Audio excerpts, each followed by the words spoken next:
कृतंतदूत कालभूत भीतहारि बर्मदे तदीय पाद पंकजं नमामि देवी नर्मदे। जगतलय महाभय मृकुंड शानि हरमदे तदीय पाद पंकजं नमामि देवी नर्मदे। बाबा विशुद्धानंद जी की गुरु परंपरा की ओर से मैं अनिरुद्ध मुखर्जी आप सभी को बहुत बहुत स्वागत करता हूँ। आज चर्चा करेंगे थोड़ा सा नर्मदा माई के बारे में और ये पूरा घटनाक्रम कैसे मेरे जीवन को प्रभावित किया और फिर आगे। ठीक है, तो कंटेंट में डायरेक्टली आते हैं। ठीक है, मैं करीब 13-14 साल का था तब से हमारे बंगाली में क्या है, बंगाली में आध्यात्म शुरू होता है रामकृष्ण आश्रम से। इतना ये छाया हुआ है बंगाली के घर में, रामकृष्ण जी का छवि तो रहेगा, ऐसा ऐसा है। तो मैं भी जब से थोड़ा सा आध्यात्म के बारे में खुद पढ़ाई करना शुरू किया, चर्चा करना शुरू किया, मैं इधर हमारे वर्धमान में भी 4-5 आश्रम है, पांचों आश्रम में जाता था। ज़्यादातर जो था शारदा आश्रम, वहाँ पे मैं ज़्यादा जाता था। बेलूर मठ भी कभी कभी जाता था और भी उधर उधर उद्बोधन, कलकत्ता में बाग बाजार काफ़ी घूमता रहता था। और रामकृष्ण मिशन के जो सन्यासी थे उनसे, उनके कार्यक्रम से क्या हो रहा है क्या नहीं हो रहा है, थोड़ा कुछ जानकारी भी उधर रहता था। और उन लोगों का जो भी जितना भी उन लोगों का जो फिलोसफी है उसके बारे में भी काफ़ी मैं उन दिनों चर्चा करता था। पर एक वक्त के बाद 2-3-4 साल बाद आप कह सकते हैं, वो मैं लगा मैं एक ही चीज़ के मैं घूम रहा हूँ, वो मुझे ठीक संतुष्ट मेरे लिए वो ठीक मुझे नहीं लगा। ठीक है, तो मैं तब मुझे याद है मैं अपने मामू के घर में गया था और बंगाली में एक किताब है तपोभूमि नर्मदा करके। वो तपोभूमि नर्मदा किताब बहुत फेमस है और ये वो किताब पढ़ के ना जाने कितने गृहस्थ घर छोड़ के निकल गए। मैं भी कभी गया था, बहुत गृहस्थ घर के छोड़ के चले गए। और मैं जब वो नर्मदा जी के मैं जाता हूँ, बंगाली मिलता है, वो तो तपोभूमि नर्मदा पढ़ के ही उधर जाके अभी जिंदगी काट रहे, शायद कुछ हो या ना हो, ना हो तो नहीं, कुछ हो इसलिए उधर बैठे हुए हैं। तो ऐसा काफ़ी वो इत्तेफाक हुआ मेरे से। तो तपोभूमि नर्मदा किताब 2005-6 में 2005-6 में मैं अपने मामू के घर गया था, तो वो किताब पढ़ रहे थे। तो मैं उनसे पूछा क्या है, तो उन्होंने बोला अभी वो तुम्हारे पढ़ने के लिए नहीं है, तुम्हारा अभी 10+2 का एग्जाम्स आ रहा है, तुम उसमें फोकस करो। अभी मैं तो अच्छा बच्चा नहीं हूँ, मैं कभी अच्छा बच्चा नहीं हूँ, मैं तो ऐसा ही हूँ। उन्होंने मुझे मना किया, तो इसलिए मैं उस दिन ही शाम को जाके वो किताब दुकान से मंगवाया और पढ़ा। काफ़ी उसका वॉल्यूम है, तब अभी तो थोड़ा सा उसको एक साथ कर दिया कंपाइल, तब वॉल्यूम में आता है। तो मैं फटाफट किताब खरीदता गया, पढ़ता गया, पूरा पूरा सीरीज में ख़त्म कर दिया शायद 1 हफ्ते में। तो तब से वो उधर जितना भी थ्योरी मिला या प्रैक्टिकल एक्सपोजर मिला, वो मेरे लिए बहुत बहुत था। माने रामकृष्ण मिशन का वही, उसके बाद माने आप कह सकते हो वो मेरे लिए एक अलग एडवांस लेवल था या कुछ ऐसा कुछ मेरे लिए।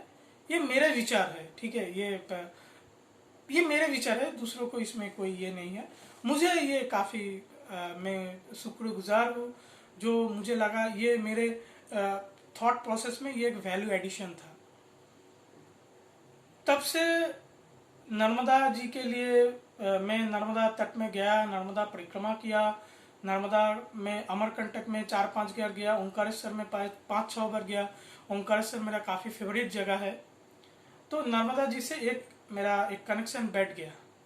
और उसके बाद में कभी विशुद्धाश्रम में आया, तो मेरा क्या है, मैं जो सीढ़ियाँ चढ़ के मेरे आध्यात्मिक जीवन में बढ़ा हूँ, मैं कभी वो सबको मैं नहीं भूलता और हमेशा मेरा वो ग्रेटफुलनेस रहता है कि नहीं, ये सीढ़ियाँ चढ़ के मैं आगे बढ़ा हूँ।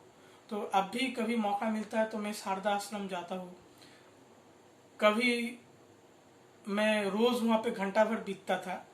तो अभी मैं जाता हूँ साल में 1-2 बार, पर मैं जाता हूँ शारदा आश्रम। और नर्मदा जी तो मैं लास्ट शायद 16-17 में गया था ओंकारेश्वर, और उसके बाद फिर जाना नहीं हुआ। 18 में भी गया था, मुझे याद नहीं ठीक से। तो यही है अभी। तो आज इस वीडियो में नर्मदा जी के बारे में थोड़ा सा चर्चा करेंगे। देखो, भारत में बहुत सारे नदियां हैं, और नदी जो है उसको सब देवी करके कल्पना करके उनको पूजा करता है, क्योंकि वो नदी के वजह से उधर कृषि होता है, लोग उधर बसते हैं, खाने का पीने का सब कुछ एक नदी निर्भर एक सभ्यता है। तो मैं कभी गोदावरी गया था, तो उधर गंगा गोदावरी कहते हैं, कावेरी को भी पूछते हैं, गंगा को भी तो पूछते हैं। तो वैसे नर्मदा जी को भी उधर पूरा जो है वो नर्मदा जी को पूछते हैं। तो नर्मदा जी के बारे में ऐसा कहा जाता है, एक तो है नर्मदा ना मुर्दा, तो नर्मदा पूरा सृष्टि जब ध्वंस हो जाएगा कभी, एक नर्मदा ही जीवित रहेगा, ऐसा है। दूसरा नर्मदा जो आनंद देता है वो नर्मदा, ऐसा वो कहते हैं। और नर्मदा जी को कैसे कहते हैं कि एक बार भगवान शिव जी अपने तपस्या में लीन थे, तभी उनको तेज से एक लड़की उत्पन्न हुई, कुमारी उत्पन्न हुई, और कुमारी उनके तेज से उत्पन्न होकर फिर शिव जी के चरण में ही बैठ के फिर वो भी तपस्या में लीन हो गई। तो फिर बाबा शिव जी का, बाबा भोलेनाथ का ध्यान टूटा और देखा उनके पैर में ही बैठ के कोई उनके तपस्या में लीन है। तो बाबा ने फिर उनको पूछा क्या है, तो फिर वो रुद्र तेज समुद्भता, बाबा का तपोबल से सृष्टि हुआ कन्या, वो बाबा का कन्या है, बाबा का बेटी है नर्मदा। और बाबा ने उसको वरदान दिया कि तुम हमेशा तुम ऐसे ही रहोगे, और बाबा शिव जी उनके गोद में अपने बच्चे की तरह खेलते रहेंगे, ऐसा नर्मदा जी को उन्होंने आशीर्वाद दिया।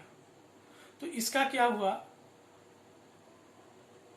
जो नेचुरल शिवलिंग है वो केवल मात्र नर्मदा में मिलता है। नर्मदा का पानी में बहुत सारे शिवलिंग मिलता है, नेचुरल शिवलिंग है, उसका अलग संकेत होता है, अलग चिन्ह होता है। उन चिन्ह के आधारित करके कौन वो शिवलिंग का पूजा करने का अधिकारी है, गृहस्थ अधिकारी है, सन्यासी अधिकारी है, इस शिवलिंग को पूजा करने से आपको क्या फल मिलता है। और जो शिवलिंग है पूरा नेचुरल शिवलिंग है, वो बाबा शिव जी का, भोलेनाथ का आशीर्वाद है नर्मदा के ऊपर। जो शालिग्राम शिला, जो नारायण शिला होता है, वो मिलता है नेपाल में, कालीगंड की नदी जो है उधर उनका जो उत्स है दामोदर कुंड नेपाल में, उधर से शालिग्राम शिला मिलता है, नारायण करके जो हमारे हिंदू के घर में पूजा होता है। और जो शिवलिंग जो एकदम प्राकृतिक से उत्पन्न होता है, नर्मदा शिवलिंग कह लीजिए, बाणलिंग कह लीजिए, वो पूरा नर्मदा तट में मिलता है। आप कभी भी नर्मदा तट में कोई भी दुकान में जाए, उधर उसका लोग है वो पानी से शिवलिंग ढूंढते हैं, पानी से शिवलिंग उठाते हैं, थोड़ा सा उसको पॉलिश करके ठीक ठाक करके फिर दुकान में वो बेचते हैं। और किसी को अगर नर्मदा जी में डुबकी लगाते हुए कोई शिवलिंग मिल जाए वो तो अलग बात है। तो नेचुरल शिवलिंग जो होता है वो नर्मदा में मिलता है। और तपोभूमि नर्मदा क्यों हुआ, क्योंकि नर्मदा के पास में पहाड़ है, जंगल है, पहाड़ जंगल है, तो उधर संत है, और उधर काफी आश्रम वो नर्मदा तट में बना हुआ है। और नर्मदा तट को शिव भूमि कहता है, मतलब नर्मदा की कंकड़ समूचा शंकर। और नर्मदा तीर्थ है पूरा कोटि शिव मंदिर कहते हैं, कोटि शिव मंदिर, इतना शिव मंदिर है। और नर्मदा में आप महाभारत से लेके रामायण के युग से आप कह लीजिए, अभी भी जितना भी हमारा अभी का जो संत है, आप लोकनाथ ब्रह्मचारी कह दीजिए, तलेलंग स्वामी जी कह लीजिए, अभी क्या है विशुद्धानंद जी, मुझे पता नहीं वो गया है कि नहीं, पर हमारे गुरु परंपरा के भी लोग भी नर्मदा में जाके तपस्या करते हैं, वो भी मुझे पता है। तो नर्मदा का पूरा जो वातावरण है वो पूरा चार्ज रहता है एवं तपो अनुकूल होता है। और अगर कोई तपो अनुकूल जगह में आप साधना करते हैं तो फिर वो साधना का बल बढ़ता है और सिद्ध भी तुरंत होता है। और पूरा भारत में कितना भी नदियां है, एक नर्मदा ही वैसी नदी है जिसका परिक्रमा होती है। और नहीं तो गंगा जी का परिक्रमा तो केवल त्रैलंग स्वामी जी किए हैं, बाकी नर्मदा का परिक्रमा ये है। और नर्मदा साल में कई हजार लोग नर्मदा परिक्रमा करते हैं। नर्मदा जी उत्पन्न हुए अमरकंटक जो है वो अभी छत्तीसगढ़ में पड़ता है।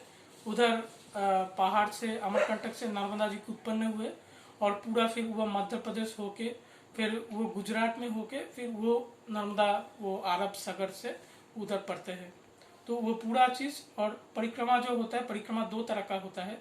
एक तो आप नर्मदा का दक्षिण तट पकड़ के, माने आपके दाहिने तरफ नर्मदा होगा तो उधर अमरकंटक से संकल्प उठा के फिर नर्मदा माँ जी को दाईं तरफ रख के आपको पूरा वो मोहना तक आखिर तक आपको जाना है। फिर आप एक ये परिक्रमा होता है। दूसरा एक परिक्रमा होता है, आप अमरकंटक से गए और फिर आप भारत तक गए आखिर तक, फिर वहां से फिर लौट के आके फिर अमरकंटक में आए, वो एक परिक्रमा होता है। और जो जलहरी परिक्रमा होता है वो तो रुंडा परिक्रमा हुआ। पंचक्रोशी परिक्रमा भी होता है कि नर्मदा में कोई एक तीर्थ से दूसरा तीर्थ, ऐसा पंचक्रोशी परिक्रमा, ये छोटा वाला। अमरकंटक में भी पंचक्रोशी परिक्रमा है। और बाकी ऐसा नर्मदा परिक्रमा आप कर सकते हैं कि अमरकंटक से आप फिर जाओ, ये माँ जी को दक्षिण में रख के आप पूरा वारस तक जाओ, वहां से फिर आप नर्मदा जी को क्रॉस करो, फिर नर्मदा माता जी को दाईं तरफ रख के फिर बैक टू अमरकंटक। तो ये पूरा राउंड हुआ। तो ये परिक्रमा, ऐसा भी परिक्रमा होता है कि आप नर्मदा जी को दाईं तरफ रख के आप वारस तक जाओ, फिर वापस आओ, फिर वहां से फिर आप नर्मदा जी को बाईं तरफ रख के जाओ और फिर वापस आओ। ये भी परिक्रमा है।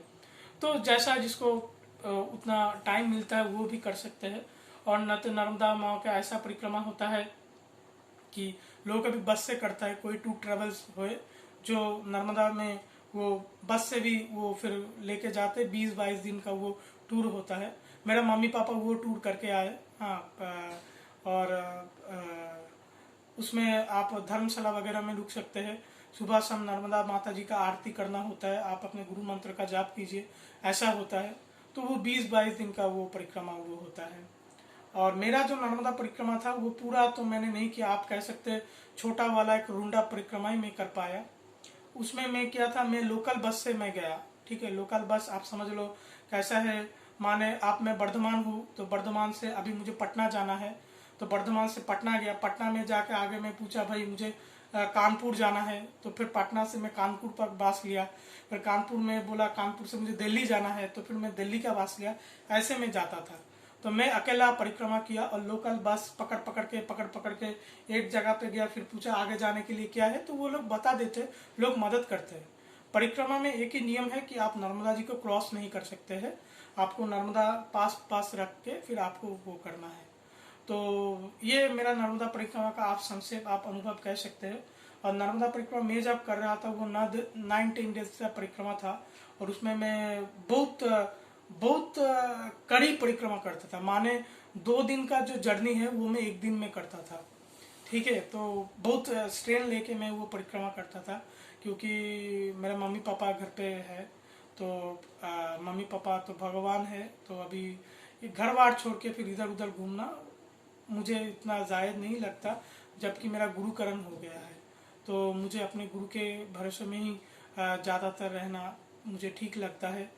और पूरा भारत मैंने घूमा है, सब घूमा है, द्वादश ज्योतिर्लिंग किया है, पूरा भारत भ्रमण किया है, कुंभ मेला सब हो गया। तो अभी गुरुजी भी फिर वो हो गया, तो अभी जितना घर बैठ के मैं अपना काम कर सकता हूँ वही मुझे अच्छा लगता है। तो अभी तो यही है। तो हाँ, तो अभी कंटेंट में आते हैं। ठीक है, थोड़ा सा ढीला हो गया।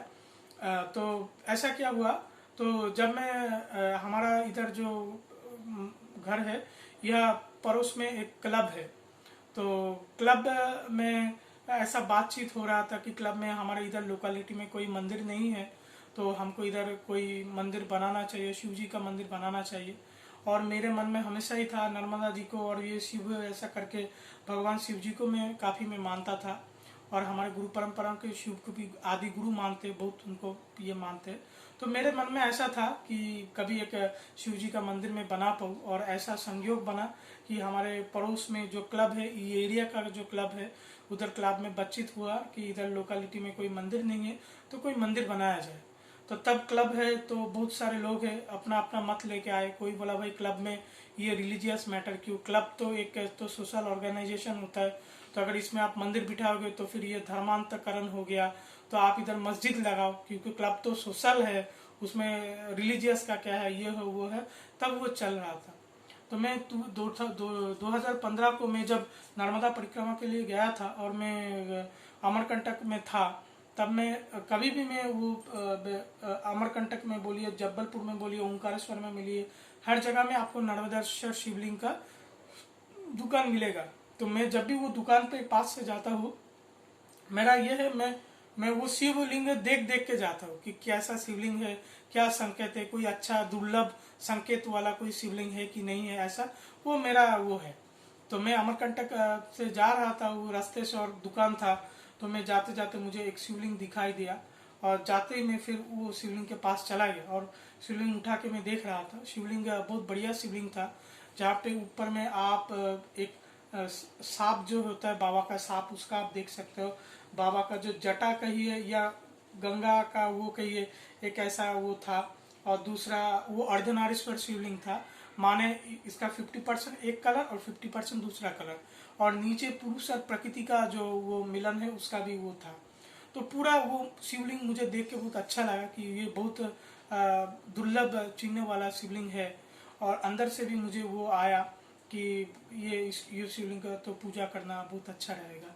और वैसा शिवलिंग मैं तो अभी कभी नहीं देखा, ठीक है। उसके बाद भी मैं ओंकारेश्वर में गया था 1-2 साल पहले, मैं आपको बताया, तो ऐसा तो शिवलिंग मुझे नहीं मिला।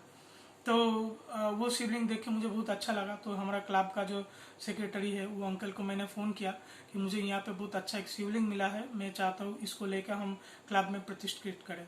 इस लेके आए क्या? वो बोला आप तुरंत लेके आ जाओ, फिर देखते हैं इसको क्या किया जाए। तो फिर वहाँ से मैं उसको पोस्ट में भेज दिया, पूरा उसका गौरी पट्टा एक मार्बल का और उसका वृक्ष ऐसा ऐसा, और शिवलिंग जो है उसको मैं पूरा पैक करके मैं इधर भेज दिया। और फिर मैं आगे मेरा नर्मदा परिक्रमा के लिए निकल गया। घर जब वापस आया, वो शिवलिंग भी आया मेरे पास बाई पोस्ट, और फिर वो लेके फिर क्लब का मीटिंग हुआ। क्लब में तो काफ़ी थोड़ा बहुत लोग तो वो गेस्ट में रहता है। मैं बोला दुनिया का दस्तूर है कि 2 लेके चलने का, तो वो तो है। पर शिवलिंग का जैसा था और जैसे जैसे मैं चीज़ों को मैं बताया गया कि ये हमारा इधर गृहस्थ है, तो उसमें अगर भगवान का मंदिर रहता है वो अच्छा है, हम लोगों के लिए अच्छा है, एक स्थान है, ऐसा है करके पूरा जो है मीटिंग को अच्छी तरह से चलाया गया। और ये एग्री हुआ कि नहीं, ये शिव जी को हम प्रतिष्ठा करेंगे।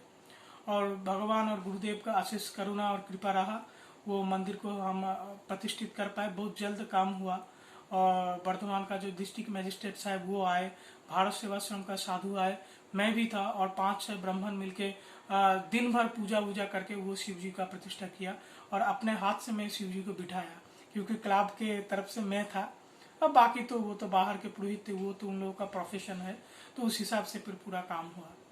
तो तब से शिव जी का मंदिर का काम चल रहा है। अभी सामने ही उसका ये मंगलवार को 5th ईयर उसका सेलिब्रेशन है। अभी कोरोना चल रहा है तो कुछ तामझाम नहीं होगा, तो मैं अकेला जाके ही पूजा करूंगा, और थोड़ा सा परमान्न बना के बाहर से भक्तों को दी दिया जाएगा। नहीं तो हर साल बहुत बढ़िया तरीके से पूजा होता है और लोगों को बाबा को भोग खिलाया जाता है, मैं भी उसमें कंट्रीब्यूट करता हूँ।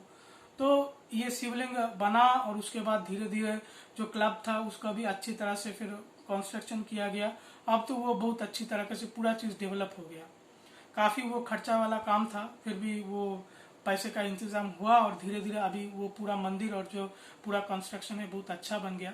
और हमारा जो पूरा लोकेलिटी है उधर 30-40 घर है जो सेवायित है।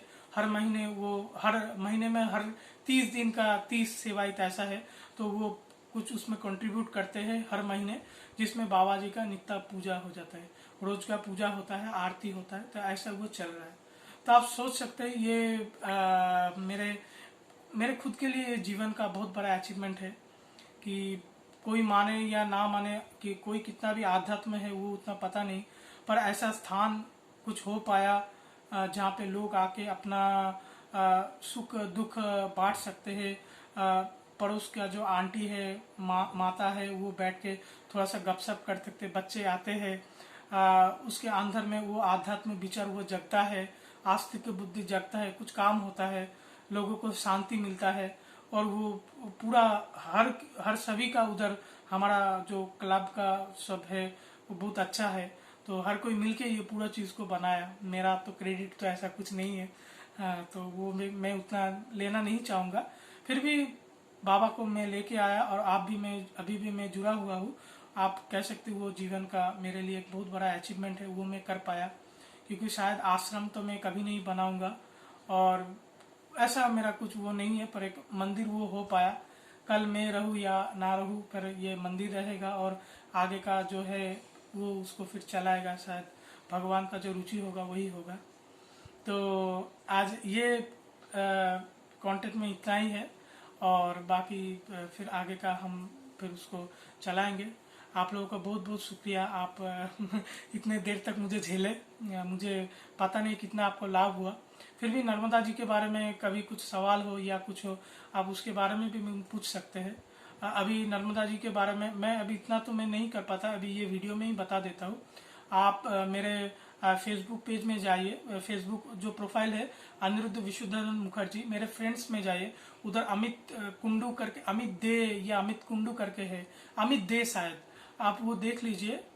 तो वो जनाब नर्मदा काफ़ी वो घूमते रहते हैं, और जो तीर्थ स्थान का है वो फोटोज डालते रहते हैं। तो उनके प्रोफाइल में जाएंगे तो नर्मदा जी के बहुत सारे तीर्थ का फोटो वीडियोस आपको देखने का मौका मिलेगा, वो आप देख सकते हैं। और बाकी आप मेरे फेसबुक प्रोफाइल में देखेंगे कृष्णेंदु भट्टाचार्य करके एक है सज्जन, उनसे भी मेरा मिलना हुआ। तो वो सियालदह रेलवे में काम करते हैं, और वो नर्मदा परिक्रमा करते हैं। माने जब उनको 10-15 दिन का छुट्टी मिलता है, वो ए से बी जाते हैं, फिर घर वापस आता है, फिर छुट्टी में जाते हैं बी से सी करते हैं, फिर वापस आता है, फिर अगले छुट्टी में जाते हैं सी से डी करते हैं। ऐसे उनका परिक्रमा चलता है, और उनका भी काफ़ी अच्छा नेटवर्क है। और नर्मदा माई का जो अमरकंटक में जो प्रधान पुरोहित है कामता प्रसाद द्विवेदी नीलू महाराज, वो कभी कभी इधर बैरकपुर कलकत्ता के पास उनके घर पे आते हैं। तब गीता यज्ञ होता है, सत्संग होता है। मैं 1-2 बार गीता यज्ञ में पार्टिसिपेट किया। फिर मेरे लिए जाना संभव नहीं हुआ, क्योंकि मैं भी थोड़ा बहुत अभी अपने काम में मुझे रहना अच्छा लगता है। पर वो काफ़ी वो हेल्पफुल है, और काफ़ी इन्फॉर्मेशन उनके पास मिलेगा।